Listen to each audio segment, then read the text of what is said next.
చండి ఇక్కడ తెలంగాణ రాష్ట్ర వ్యాప్తంగా కూడా దళిత మంత్రి హవాకు చెక్. దళిత నేతపై కోవర్టు రాజకీయం. రేపటి పోటీలో నుంచి తగ్గించడమే లక్ష్యం. సన్నిహితులతో హైకమాండ్కు ఫిర్యాదు. కొద్ది రోజులుగా తగ్గిన బట్టి ప్రాధాన్యం. ఆర్థిక శాఖ తీసేస్తారంటూ ప్రచారం.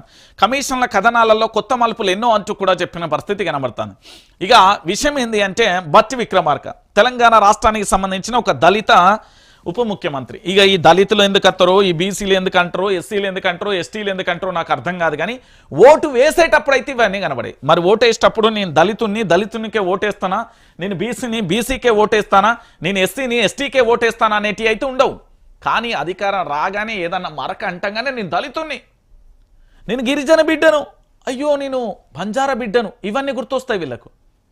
కానీ వాళ్ళ మీద వస్తున్న ఆరోపణలకు ఒక ప్రెస్ మీట్ ఉండదు. వాళ్ళ మీద వస్తున్న ఆరోపణలు వాస్తవాలు ఇవి అని ఉండదు.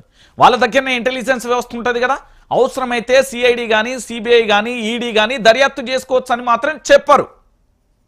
కేవలం వీళ్ళ దగ్గరికి వచ్చినప్పుడు మాత్రమే ఈ శుద్ధపూసని మాటలన్నీ కూడా వస్తాయి. అయితే బట్టి విక్రమార్క మీద ఒక్క ఆరోపణ రాలేదండి, చాలా రకాలుగా ఆరోపణలు వచ్చినాయి. వాళ్ళ కుటుంబానికి సంబంధించి వాళ్ళ సతీమణి ఇద్దరి మీద ఆరోపణలు అయితే గట్టిగానే వస్తున్నాయి. దానికి సంబంధించి వివరణ ఇవ్వాల్సిన బాధ్యత కూడా బట్టి విక్రమార్క మీదనే ఉంటుంది. రాజకీయం అనేది దళితుల కోసం మంత్రి అవ్వడమో, లేకపోతే దళితుల కోసం ముఖ్యమంత్రి అవ్వడం, బీసీ వాళ్ళ కోసం మంత్రి అవ్వడం, బీసీ వాళ్ళ కోసం ముఖ్యమంత్రి అవ్వడం, ఎస్సీ వాళ్ళ కోసం మంత్రి అవ్వడం, ఎస్సీ వాళ్ళ కోసం ముఖ్యమంత్రి అవ్వడం, ఎస్టీ వాళ్ళ కోసం మంత్రి అవ్వడం, ఎస్టీ వాళ్ళ కోసం ముఖ్యమంత్రి అవ్వడం, ఓసీ వాళ్ళ కోసం మంత్రి అవ్వడం, ఓసీ వాళ్ళ కోసం ముఖ్యమంత్రి అవ్వడం కాదు. తెలంగాణలో ఉన్న సబ్బండ వర్గాలందరూ కూడా ఒకటే, ప్రతి ఒక్కరికి కూడా న్యాయం చేసేందుకు మాత్రమే ఉండాలి తప్ప ఈ ఏంది అంటే ఈ చిల్లర మల్లర ముచ్చట్లన్నీ కేవలం ఏంటంటే వాళ్ళ పదవికి ఎసరు వచ్చినప్పుడు ఇవన్నీ బయటకు వస్తాయి. నేను చెప్తున్నా కదా, వాళ్ళకి ఏదైనా ఇబ్బంది ఏర్పడినప్పుడు, వాళ్ళకి ఏమైనా పదవులకు గండం ఏర్పడినప్పుడు, వాళ్ళ పదవులకు ఏదైనా జరిగినప్పుడు మాత్రమే ఇవన్నీ గుర్తొస్తాయి తప్ప వాస్తవాలకు ఇవన్నీ కూడా విరుద్ధంగా ఉన్న పరిస్థితి కనబడుతుంది. అంటే తెలంగాణ యావత్తు సమాజం కూడా ఇక్కడ ఆలోచించాల్సిన విషయం ఏంటంటే, తెలంగాణ ప్రాంత బిడ్డలారా, ఈరోజు నేను చెప్తున్నా కదా, ఇక్కడ ఏంది అంటే పూర్తి స్థాయిలో ఆర్థిక శాఖ మంత్రికి సంబంధించిన బట్టి విక్రమార్క ఎవరైతే ఉన్నారో ఆయన పూర్తి స్థాయిలో ప్రెస్ మీట్ పెట్టాలి. ప్రెస్ మీట్ ఒకటే పెడితే సరిపోతుందా అంటే సరిపోదు. ఆయన మీద ఆయన దర్యాప్తుకు ఆదేశించాలి. రాష్ట్ర ముఖ్యమంత్రి కూడా ఆదేశాలు జారీ చేయాలి. దానికి సంబంధించి పూర్తి స్థాయిలో ఇంటెలిజెన్స్ రిపోర్ట్ ఎట్లాగా ఉంటే దానికి సంబంధించిన వాస్తవాలను బయట పెట్టాలి. ఎవరు కూడా వాళ్ళ సొంత కుంపటిని బయట పెట్టుకోరు కాబట్టి బయటికి రావు. అయిపోయిందా? ఇది ఇంతటితో వదిలేస్తాం.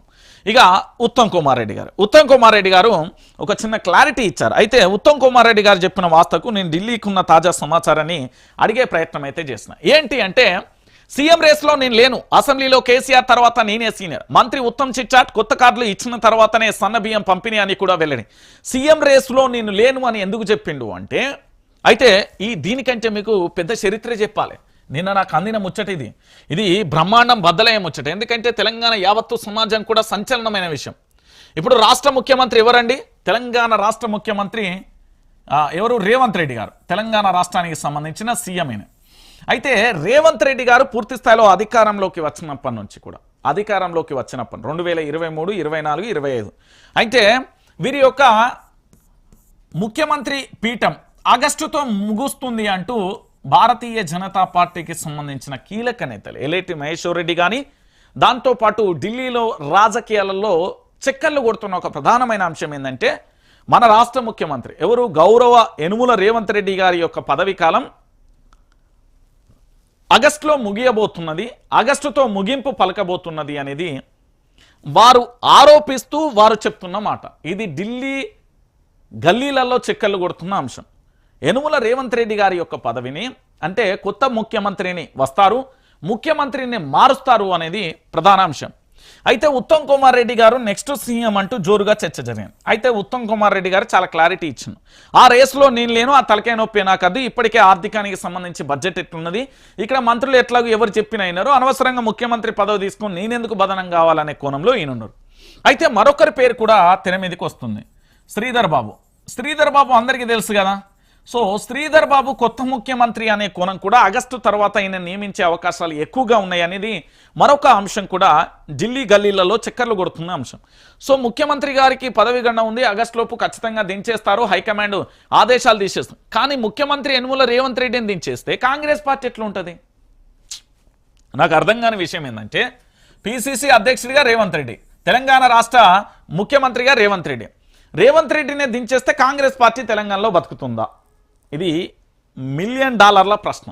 అంటే పూర్తి స్థాయిలో కూడా మీరు ఆలోచించాల్సిన విషయం ఏంటి అంటే తెలంగాణ రాష్ట్ర వ్యాప్తంగా పూర్తి స్థాయిలో కూడా కాంగ్రెస్ అనేది అతి త్వరలోనే అంటే 2025 ఇవాళ 14వ తారీఖు 3వ నెల ఆగస్టులో కొత్త ముఖ్యమంత్రి రాబోతున్నాడు. ప్రభుత్వం అతలాకుతలమవుతుంది. ప్రభుత్వం పడిపోయినా కూడా ఆశ్చర్యం లేదు అంటూ కూడా ఢిల్లీ రాజకీయాలలో చర్చనీయాంశంగా మారింది. అందుకోసమే ఉత్తమ్ కుమార్ రెడ్డి గారి స్టేట్మెంటు దీనికి ఒక బలమైన కారణం అంటూ కూడా రాజకీయ విశ్లేషకులు చెప్తున్న పరిస్థితి కనబడుతుంది. ఇక దీంతో పాటు ఇంకొక అంశం ఏంటి అంటే ఇక్కడ ప్రధాన